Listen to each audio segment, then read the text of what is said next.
नमस्कार, news now में आप सभी का स्वागत है। लोकसभा चुनाव को लेकर पूरे देश में राजनीतिक दलों के बीच शक्ति प्रदर्शन का दौर चल रहा है। पश्चिम बंगाल में इस बार फिर भाजपा और तृणमूल कांग्रेस के बीच जोरदार टक्कर है और यही वजह है कि तृणमूल कांग्रेस और भाजपा दोनों ही हर लोकसभा सीट को जीतने के लिए शक्ति प्रदर्शन कर रही है। एक ओर तृणमूल कांग्रेस राज्य की मुख्यमंत्री ममता बनर्जी तो दूसरी ओर भाजपा प्रधानमंत्री नरेंद्र मोदी के नेतृत्व में बंगाल में यह चुनाव लड़ रही है। सिलीगुड़ी के लिए आने वाले 2 दिन बहुत जबरदस्त मायने रखते हैं, जब दार्जिलिंग लोकसभा सीट को लेकर जबरदस्त शक्ति प्रदर्शन होगा।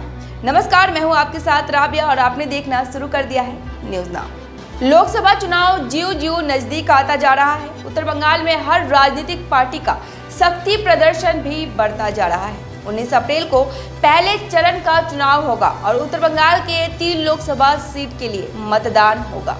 राज्य की मुख्यमंत्री ममता बनर्जी और भाजपा के कई वरिष्ठ नेता इन दिनों उत्तर बंगाल में धुआंधार चुनावी प्रचार कर रहे हैं। लोकसभा चुनाव को लेकर एक ओर जहां पूरे सिलीगुड़ी को राजनीतिक दलों ने अपने झंडे, बैनर, पोस्टर से भर दिया है, तो वहीं दूसरी ओर रामनवमी के उत्सव को लेकर भी इस बार जबरदस्त तैयारी की गई है। सिलीगुड़ी शहर को पूरी तरह से भगवामय कर दिया गया है। दरअसल भाजपा रामनवमी को हथियार बनाकर अपना शक्ति प्रदर्शन करेगी।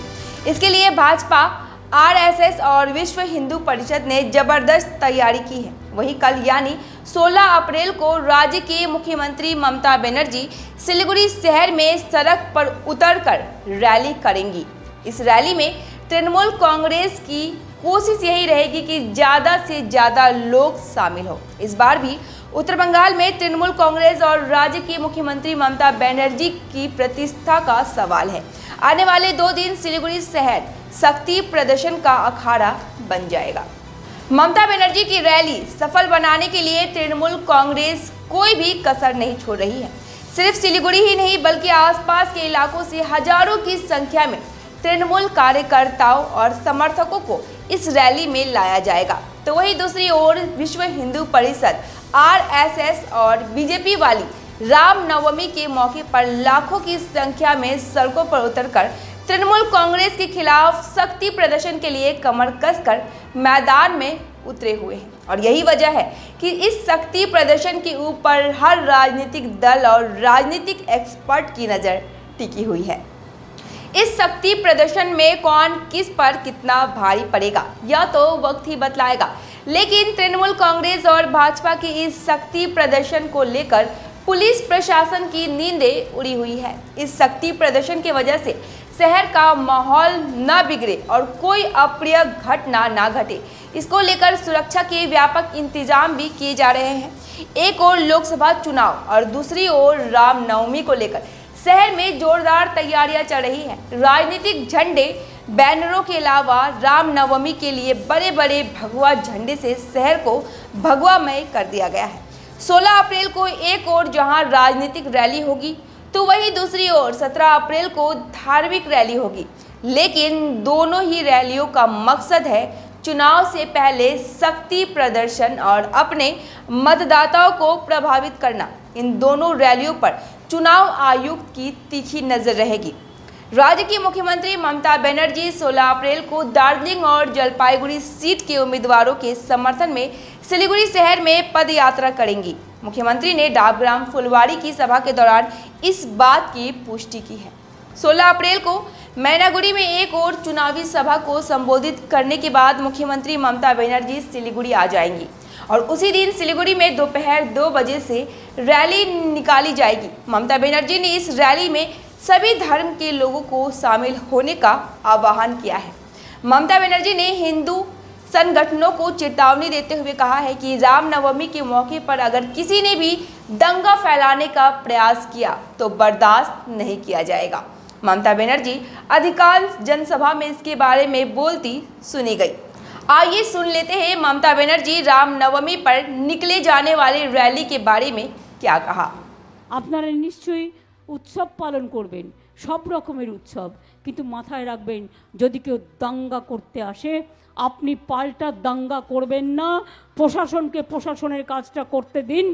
আর দাঙ্গা করার নাম করে আবার এনআইএকে ঢুকিয়ে দেবে, এই প্ররোচনায় পা দেবেন না। পুলিশকে কমপ্লেন করবেন এবং প্রশাসনকে আমি বলবো, প্রশাসন যেন দেখে এলাকায় শান্তি থাকে, এলাকায় স্বস্তি থাকে, এলাকায় সবাই ভালো থাকে, এটা দেখার দায়িত্ব। আর যদি কেউ মনে করেন 17 তারিখে দাঙ্গা করে 19 তারিখে ভোট লুটবো, তাদের আমি বলি ওটা ঝুট, ওটা ঝুট, ওটা ঝুট। ঝুট বলে কাওয়া কাটে।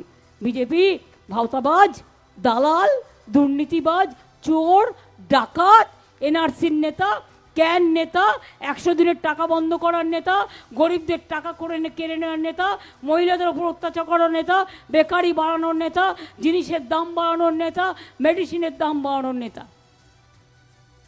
কোনো লজ্জা নেই। নির্লজ্জগুলোকে জবাব দিন। জনগণের গর্জন, বিরোধীদের বিসর্জন। 16 अप्रैल को ममता बनर्जी की पदयात्रा मल्लागुड़ी से शुरू होकर हाशमी चौक पर समाप्त होगी, जहां मुख्यमंत्री सभा को संबोधित भी करेंगी। रामनवमी के मौके पर निकाले जाने वाले रैलियों के खिलाफ ममता के आक्रामक तेवर, भाजपा वाले भी लगातार आक्रमण कर रहे हैं। देश के प्रधानमंत्री नरेंद्र मोदी भी कई जनसभा में रामनवमी के मौके पर निकली जाने वाली रैलियों का जिक्र किया है। भाजपा का मानना है कि मोदी लहर की वजह से ममता बनर्जी बौखला गई है। 17 अप्रैल को रामनवमी है। इस दिन शहर के विभिन्न संगठनों की ओर से रैली की तैयारियां शुरू हो गई है। 17 अप्रैल को सुबह 10 बजे से शहर के अलग अलग वार्ड से रैलियां निकाली जाएगी। मुख्य रैली मल्लागुड़ी स्थित हनुमान मंदिर से निकाली जाएगी, जो शहर के विभिन्न स्थानों का भ्रमण करते हुए हिंदी हाई स्कूल मैदान में जाकर समाप्त होगी। रैली में कई झांकियां भी प्रस्तुत की जाएगी। भाजपा सूत्रों के मुताबिक हिंदी स्कूल मैदान में रैली के समाप्त होने के बाद दार्जिलिंग सीट से भाजपा उम्मीदवार राजू बिष्ट रैली को संबोधित भी करेंगे। चुनाव से पहले शहर में शक्ति प्रदर्शन की वजह से माहौल न बिगड़े, इस पर चुनाव आयोग की विशेष नजर रहेगी। दोनों ही रैलियों को शांतिपूर्ण संपन्न कराने के लिए प्रशासन ने अपनी पूरी तैयारी कर ली है। उम्मीद करते हैं आपको हमारा कार्यक्रम अच्छा लग रहा होगा। अगर आपको चुनाव से संबंधित हमारी खबरें अच्छी लग रही हैं तो आप हमारे न्यूज़ नाउ के पेज को ज़्यादा से ज़्यादा लाइक, शेयर और सब्सक्राइब करना न भूलें। फिलहाल के लिए बस इतना ही। मुझे दे इजाज़त। नमस्कार।